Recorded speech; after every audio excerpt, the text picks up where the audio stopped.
మిత్రులందరికీ నమస్తే. వరు ఒకసారి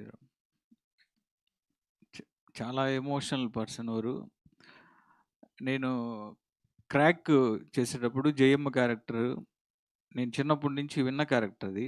ఎలా ఉంటది అంటే తర్వాత వరు చేసిన తర్వాత జయమ్మ అసలు ఇలా ఉంటదా అని చెప్పి మొత్తం ప్రకాశం డిస్ట్రిక్ట్‌లో ఉన్నోళ్ళందరూ కూడా షాక్ అయిపోయారు. అంటే వరు గురించి నేను చాలా చెప్పాలి. కానీ టైం తక్కువ ఉంది కాబట్టి రెండే విషయాలు చెప్తా. 'క్రాక్‌లో' నేను ఒక థియేటర్‌లో ఒక సీన్ చేస్తున్నాం. జయమ్మని చంపేసే సీను.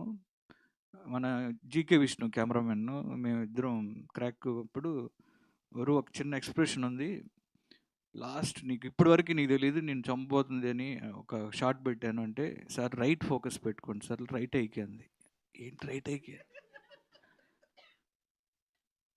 Ready okay. విష్ణు చూసుకో అన్నా. సార్ రైట్ ఐకి ఫోకస్ పెట్టాడు. కరెక్ట్‌గా టైమింగ్‌లో అలా టీయర్స్ అలా వస్తున్నాయి. షాక్ అయిపోయాను నేను. అంటే ఒక ఎక్స్ట్రార్డినరీ. నాకు తర్వాత మహానటి ఇయన్నీ చూస్తే ఒక సావిత్రి గారు, ఒక ఊర్వశి శారద గారు ఎంత మంచి ఆర్టిస్టో అంత మంచి ఆర్టిస్ట్ వారు.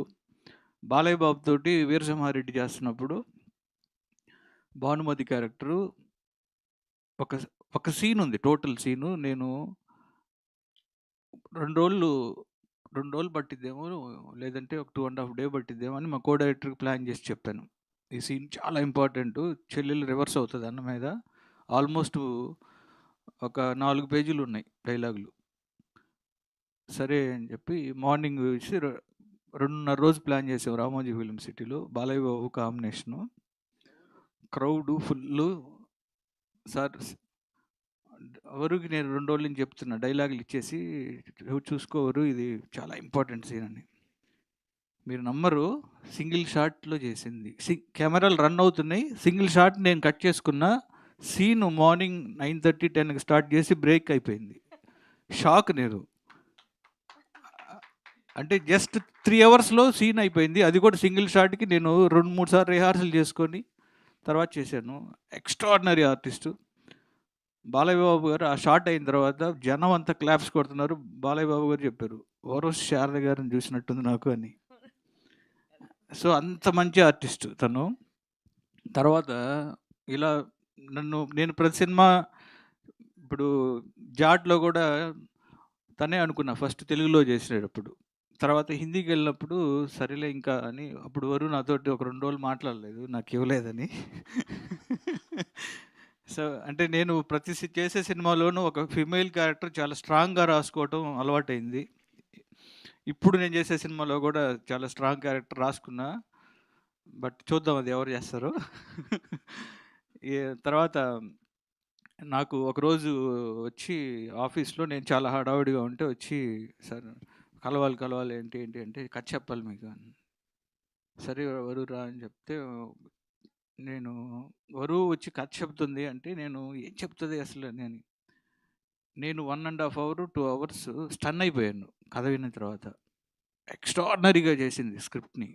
షాక్ నేను. రేపొద్దున మీరు థియేటర్‌లో చూసి ఇదే ఫీల్ అవుతారు. నేను 100% చెప్తున్నా. Extraordinary screen play, extraordinary twist ఉంది. అండ్ మంచి ఎమోషన్స్ ఉన్నాయి. ప్రతి అంటే ప్రతి తల్లిదండ్రులు చూడాల్సిన ఒక మంచి సినిమా ఇది. నేను ఎక్కువ రివీల్ చేయకూడదు. ఎందుకంటే అంత ఎమోషనల్ కంటెంట్ ఉంది. అండ్ నాకు కథ చెప్తున్నప్పుడే ఎవరు 28 డేస్‌లో తీసిందని చెప్తున్నారు కదా! తీసేస్తది. ఎందుకంటే అంత క్లారిటీతో చెప్పింది. షార్ట్స్‌తో సహా.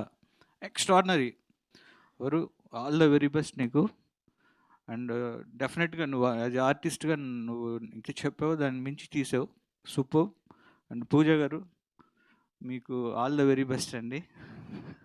మీ డెబ్యూ ప్రొడ్యూసర్‌గా అలానే డైరెక్టర్‌గా వరు, తర్వాత సాయి కృష్ణ బ్రదర్ నేను ఇప్పుడే నిన్ను కలవటం. మీ గురించి వింటా ఉన్నా, చూస్తా ఉన్నా. ఒక మంచి మీరు, బన్నీ వాసు గారు మీరంతా ఒక గోల్డెన్ హ్యాండ్స్ అయిపోయారు. అండ్ ఇందాకే చెప్తున్నారు 9 మంది డైరెక్టర్లని. సూపర్బ్.